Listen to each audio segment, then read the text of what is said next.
భారత్లో అనేక ఉగ్రవాద దాడులకు సూత్రధారిగా భావిస్తున్న లష్కర్-ఎ-తోయిబా కీలక ఉగ్రవాది అబూ సైఫుల్లా ఖలీద్ పాకిస్తాన్లో హతమయ్యాడు. సింధు ప్రావిన్స్ మట్లీ ప్రాంతంలో అతని నివాసం వద్ద గుర్తు తెలియని ముగ్గురు దుండగులు జరిపిన కాల్పుల్లో హతమయ్యాడు. రాజా ఉల్లా నిజమని ఖలీద్, వినోద్ కుమార్, మహమ్మద్ సలీం వంటి పలు మారుపేర్లతో ఖలీద్ భారత్నే లక్ష్యంగా అనేక ఉగ్రవాద కార్యకలాపాల్లో పాల్గొన్నాడు.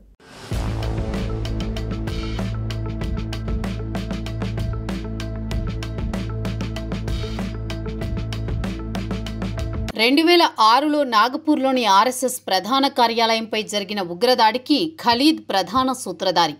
ఆ దాడిలో పాల్గొన్న ముగ్గురు ఉగ్రవాదులు హతమయ్యారు. అలాగే 2005లో బెంగళూరులోని ఇండియన్ ఇన్స్టిట్యూట్ ఆఫ్ సైన్స్ పై జరిగిన దాడిలోనూ ఇతడి ప్రమేయం ఉంది.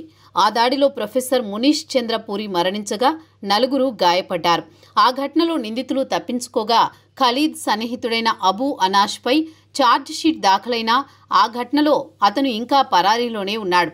ఆ ఘటనలో నిందితులు తప్పించుకోగా ఖలీద్ సన్నిహితుడైన అబూ అనాష్పై ఛార్జిషీట్ దాఖలైనా అతను ఇంకా పరారీలోనే ఉన్నాడు. అంతేకాకుండా 2008లో ఉత్తరప్రదేశ్లోని రాంపూర్లో సిఆర్పీఎఫ్ క్యాంపుపై జరిగిన ఉగ్రదాడి వెనుక కూడా ఖలీద్ ఉన్నాడు. ఈ దాడిలో 7 భద్రతా సిబ్బంది, 1 పౌరుడు ప్రాణాలు కోల్పోయారు. ఈ ఘటనలోనూ దాడి చేసిన వారు పట్టుబడలేదు. 2000వ దశకం మధ్యకాలం నుంచి ఖలీద్ నేపాల్ కేంద్రంగా లష్కరే కార్యకలాపాలను నడిపించినట్లు తెలుస్తోంది. అక్కడి నుంచి ఉగ్రవాద నియామకాలు, ఆర్థిక వ్యవహారాలు, లాజిస్టిక్స్, ఇండో నేపాల్ సరిహద్దు ద్వారా ఉగ్రవాదుల తరలింపు వంటి కార్యకలాపాలను పర్యవేక్షించాడు. లష్కర్-ఎ-తోయిబాకు చెందిన అజం చీమా అలియాస్ బాబాజీ, సంస్థ చీఫ్ అకౌంటెంట్ యాకూబ్ వంటి కీలక వ్యక్తులతో ఖలీద్ సన్నిహితంగా పనిచేసినట్టు సమాచారం. భారతీయ ఏజెన్సీలు నేపాల్లోని లష్కరే నెట్వర్క్ను ఛేదించడంతో ఖలీద్ పాకిస్తాన్కు మకాం మార్చాడు. అక్కడి నుంచి కూడా లష్కర్-ఎ-తోయిబా, జమాతుద్దావా అగ్రనాయకులైన యూసుఫ్ ముజమ్మిల్ ఇక్బాల్ హష్మీ, మొహమ్మద్ యూసుఫ్ తైబీలతో సమన్వయం చేసుకుంటూ తన కార్యకలాపాలు కొనసాగించాడు. ఇటీవలి కాలంలో పాకిస్తాన్లోని సింధ్ ప్రావిన్స్లోని బాదిన్, హైదరాబాద్ జిల్లాలో లష్కర్-ఎ-తోయిబా కోసం నియామకాలు చేపట్టడం, నిధులు సేకరించడం వంటి బాధ్యతలను ఖలీద్కు అప్పగించినట్లు తెలిసింది.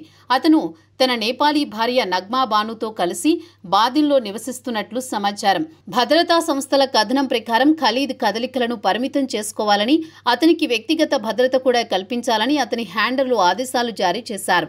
అయినప్పటికీ ఆదివారం మధ్యాహ్నం దుండగులు కాపుకాసి అతన్ని కాల్చి చంపారు. ఈ ఘటన పాకిస్తాన్లోని ఉగ్రవాద సంస్థల అంతర్గత కలహాలు లేదా ఇతర శక్తుల ప్రమేయంపై అనుమానాలకు తావిస్తోంది.